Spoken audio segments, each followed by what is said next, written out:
Today I face myself in the mirror. I look close and lock eyes with my fears.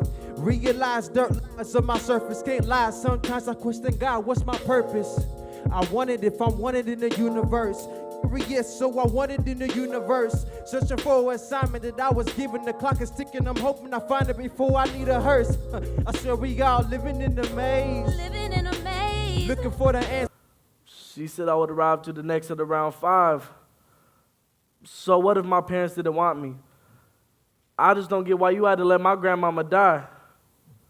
Now while I'm leaning out the window with the wind blowing through my face, just like my grandmama, now that she can fly.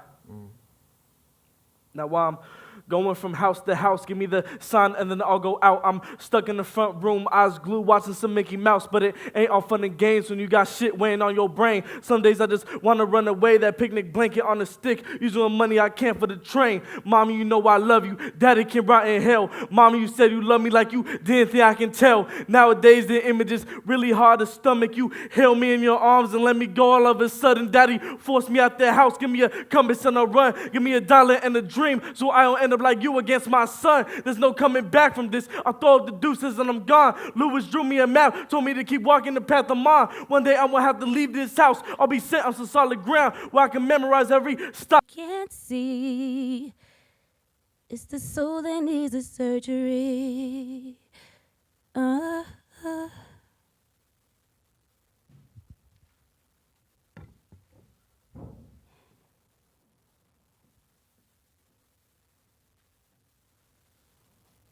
Yep.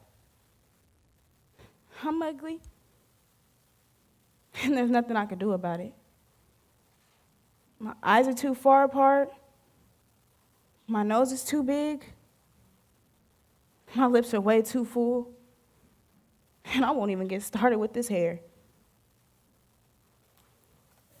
These are the things that I've been told over and over again, starting from my mom when I was a kid.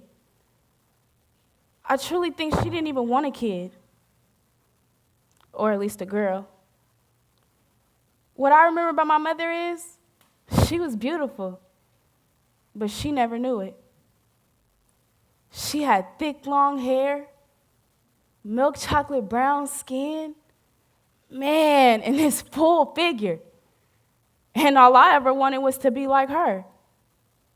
It wasn't until later that I realized she didn't even want to be like her.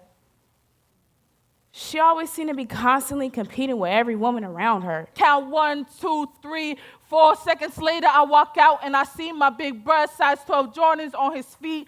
I ran to him. I shook him. I hugged him. I lay there right next to him. He kept saying, I love you, baby girl.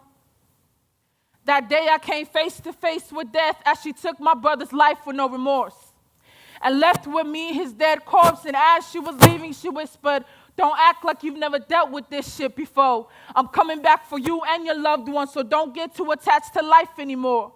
I started set tripping that day because I was emotionally crippled, but I could have been the blood from all my brother's blood that was soaking and dripping from my school uniform. You see, I was only 5.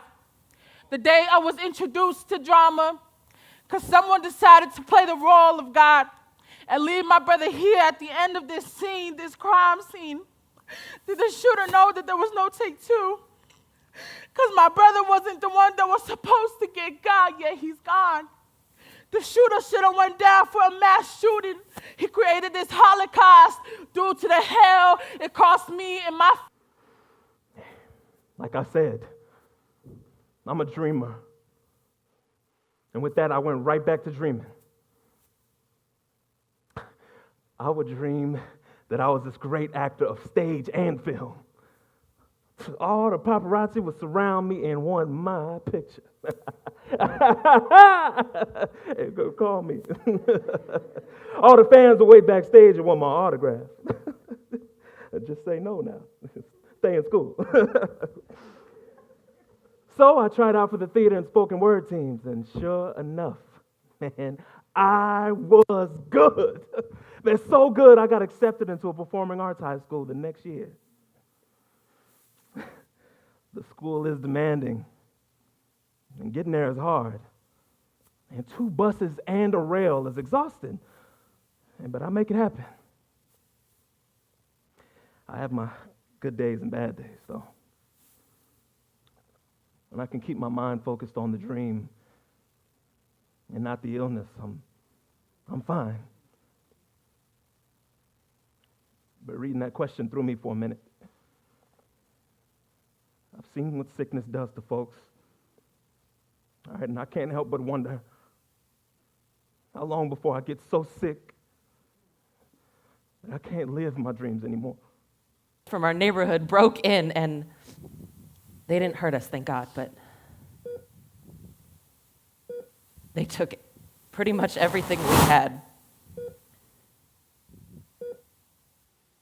We managed to lock ourselves in the bathroom, and they ran through the house, and at one point,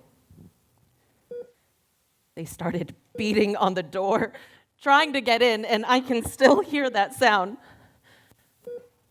And my brain hasn't been since.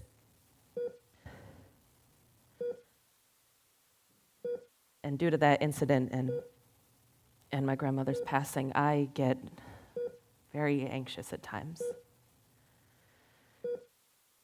And with all this other stuff going on in our head, I get very depressed too. I have good days and bad. Sometimes I'm cool and I do just fine. Like Wednesdays. But other times, feels like it'd be better if I just wasn't here anymore.